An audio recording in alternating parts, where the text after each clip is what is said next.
Avant de plonger dans cette histoire incroyable, pensez à vous abonner à la chaîne et à activer la cloche. Ici, chaque récit a quelque chose à dire, et vous ne voudrez pas en manquer un seul. Le soleil était à peine levé sur Washington, mais la tension dans le commissariat de la 7e brigade de police de la ville était déjà palpable. Le téléphone sonnait sans cesse, les murmures s'échangeaient à voix basse dans les couloirs, et chaque regard semblait peser une tonne. Colonel Olivia Marshall, une officier respectée de l'armée américaine, se tenait droite dans son uniforme impeccablement repassé, ses décorations brillant sous la lumière crue du néon. Son visage exprimait calme et détermination, mais derrière ses yeux verts se cachait une fureur prête à éclater. Elle venait de déposer un rapport de routine, lorsqu'un groupe de policiers, connus pour leur intolérance et leur racisme latent, l'a encerclée sans avertissement. « Vous n'avez rien à faire ici », hurla l'un d'eux, un homme large, le visage rouge de colère, ignorant le grade et la carrière de la femme devant lui. Avant qu'Olivia n'ait pu réagir, l'un des policiers la bouscula violemment contre le mur, et un autre tenta de la menotter avec un sourire méprisant. La salle entière retint son souffle. Jamais il n'aurait imaginé que ce qu'il prenait pour une simple confrontation allait se transformer en cauchemar, pour eux. D'un mouvement rapide et précis, le colonel sortit son téléphone, la voix ferme et glaciale. Bureau du Pentagone, colonel Olivia Marshall. J'ai besoin de vous immédiatement. Le silence s'abattit comme une chape de plomb. Les policiers échangèrent des regards confus, leurs visages se décomposant lorsqu'ils réalisèrent l'erreur monumentale qu'ils venaient de commettre. Ils venaient de provoquer une tempête qu'aucun badge ne pourrait arrêter. Quelques secondes plus tard, le téléphone vibrait sur le bureau du chef de la sécurité au Pentagone. Une voix grave et autoritaire répondit. « Colonel Marshall, que se passe-t-il » Olivia inspira profondément, le sang bouillonnant dans ses veines, et dit.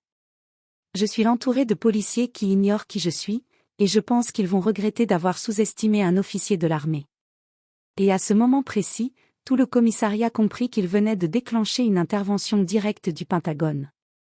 Une confrontation qui allait transformer leur routine en un enfer total, et qu'aucun d'entre eux n'oublierait jamais. Le commissariat de la 7e brigade était en plein chaos. Les policiers, habitués à imposer leur autorité dans les rues de Washington, ne s'attendaient pas à être défiés à ce point. Mais le colonel Olivia Marshall n'était pas une civile. Elle était une vétérane de l'armée, décorée pour son courage au combat, et elle avait passé des années à superviser des missions où la vie et la mort se jouaient à chaque instant. Après avoir passé l'appel au Pentagone, Olivia se redressa, ses mains posées fermement sur le bureau. Son regard balayait la salle, chaque mouvement de ses agresseurs analysé avec la précision d'un stratège militaire. « Écoutez-moi bien, dit-elle, sa voix froide comme l'acier. Vous avez fait une énorme erreur. Non seulement vous m'avez agressé, mais vous avez violé la loi en attaquant un officier en service actif. » Le policier qui l'avait bousculé, détective Mark Reynolds, un homme d'une quarantaine d'années, connu pour son arrogance, balbutia. « C'est juste un malentendu, colonel. » Olivia secoua la tête lentement, l'expression sévère. « Un malentendu ? Vous m'avez touché. Vous avez bafoué mon grade et mon autorité. Et vous ne savez même pas à qui vous avez affaire. » À ce moment précis, le téléphone sur le bureau vibra à nouveau. Olivia décrocha rapidement. La voix grave d'un général du Pentagone résonna. « Colonel Marshall, nous avons reçu votre appel. Décrivez la situation. » Elle expliqua calmement, mais avec une intensité glaciale, chaque détail du comportement des policiers racistes. Quelques minutes plus tard, le général déclara. « Nous envoyons immédiatement une équipe pour gérer la situation. Ne faites rien de risqué. » L'autorité militaire prend le relais. Reynolds et ses collègues commencèrent à réaliser que la situation avait échappé à leur contrôle. Leur arrogance se transforma en peur palpable. Ils n'avaient jamais été confrontés à quelqu'un capable de les dépasser à ce point, ni à l'intervention directe du Pentagone. Olivia se leva, ajustant son uniforme. Elle savait que l'arrivée de la force militaire serait rapide, mais elle voulait s'assurer que chaque policier comprenne l'ampleur de leur erreur. Elle marcha lentement dans le commissariat, son pas ferme résonnant sur le sol. Chaque regard se baissa instinctivement. Puis, d'un geste net, elle demanda. « Qui a osé me menotter ? Un silence de plomb s'abattit. Personne ne bougea. Tous savaient qu'ils avaient franchi une ligne que personne ne pouvait réparer seul. Olivia prit une grande inspiration et dit, avec un calme glacial. Vous allez tous rendre des comptes. Et croyez-moi, cela ne ressemblera en rien à ce que vous avez connu jusqu'ici. Alors que le téléphone vibrait de nouveau, signalant l'arrivée imminente d'agents militaires, un frisson parcourut la salle. Les policiers venaient de passer d'agresseurs arrogants à proies vulnérables. Et Olivia Marshall, avec toute la puissance de l'armée derrière elle, était sur le point de montrer ce que signifiait vraiment défier un colonel. Le temps semblait s'être arrêté dans le commissariat. Le tic-tac des horloges résonnait comme un compte à rebours pour les policiers qui, pour la première fois de leur carrière, comprenaient qu'ils n'étaient plus en contrôle. À l'extérieur, des véhicules noirs et gris aux vitres teintées s'approchaient rapidement, escortés par des sirènes silencieuses mais menaçantes. Ces véhicules n'étaient pas ordinaires, ils appartenaient à la brigade de sécurité du Pentagone, chargée d'intervenir dans les situations où la loi civile et militaire se croisent. Olivia Marshall resta immobile, ses yeux scrutant chaque mouvement. Elle savait exactement ce qui allait se passer. Elle avait déjà préparé ses ordres dans sa tête, protéger sa vie, faire arrêter les policiers racistes et éviter toute bavure. Quelques minutes plus tard, la porte du commissariat s'ouvrit avec un claquement sec. 2 officiers en uniforme militaire entrèrent, leurs armes de poing à portée, mais sans les utiliser. L'un d'eux déclara d'une voix ferme. « Nous sommes ici pour prendre le contrôle de la situation. Personne ne quitte les lieux. » Mark Reynolds recula instinctivement, le visage blême. Jamais il n'avait imaginé qu'un simple incident se transformerait en intervention militaire directe. Ses collègues tentaient de se regrouper, mais l'autorité du Pentagone était indiscutable. Olivia s'avança, son allure calme mais imposante. « Mesdames et messieurs, vous êtes sous enquête immédiate pour abus d'autorité et comportement raciste. Toute résistance sera notée et poursuivie. » Les officiers du Pentagone commencèrent à sécuriser le commissariat, prenant les policiers un par un. Certains tentaient de protester, mais la voix glaciale d'Olivia coupa court à toute tentative.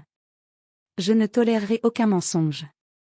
Chaque mot que vous prononcerez sera enregistré. » À ce moment, un agent sortit son téléphone et contacta directement le général Carter, coordinateur des affaires civiles militaires. « Colonel Marshall a la situation sous contrôle. Les suspects sont en détention provisoire. Nous préparons le transfert vers la base militaire pour interrogatoire. » Un silence de mort suivit. Les policiers comprenaient désormais que leur arrogance avait un prix colossal. Ils n'étaient plus des figures d'autorité dans ce bâtiment, ils étaient devenus des suspects face à la justice militaire. Olivia se tourna vers eux, la voix calme mais pleine de gravité. « Souvenez-vous de ce moment. Vous avez choisi de violer la loi et de sous-estimer l'autorité militaire. Cela ne se terminera pas ici. Le Pentagone s'assurera que justice soit faite. » Puis, sans un regard en arrière, elle quitta la salle, laissant derrière elle des policiers tremblants et l'assurance que leur carrière venait de basculer à jamais. À l'extérieur, les véhicules du Pentagone disparaissaient aussi rapidement qu'ils étaient arrivés, emportant les policiers racistes et laissant la colonelle Olivia Marshall en contrôle absolu de la situation. Sa réputation venait de croître dans la ville entière, personne n'oserait jamais défier un officier de cette stature. Mais ce n'était que le début. Le vrai affrontement allait commencer lorsqu'ils seraient confrontés aux conséquences légales et militaires de leurs actes. Dans une salle d'interrogatoire ultra sécurisée de la base militaire, l'atmosphère était glaciale. Les murs blancs et les lumières crues semblaient écraser toute tentative de mensonge. Les policiers racistes, habitués à intimider et dominer dans leur commissariat, étaient maintenant les proies. Mark Reynolds et ses collègues étaient assis sur des chaises métalliques, les menottes les liant à la table. Leur arrogance avait disparu, remplacée par la peur pure. Ils échangèrent des regards, cherchant désespérément un plan pour se tirer d'affaire, mais aucun mot ne franchissait leurs lèvres. La porte s'ouvrit brusquement. Olivia Marshall entra, accompagnée de 2 officiers du Pentagone.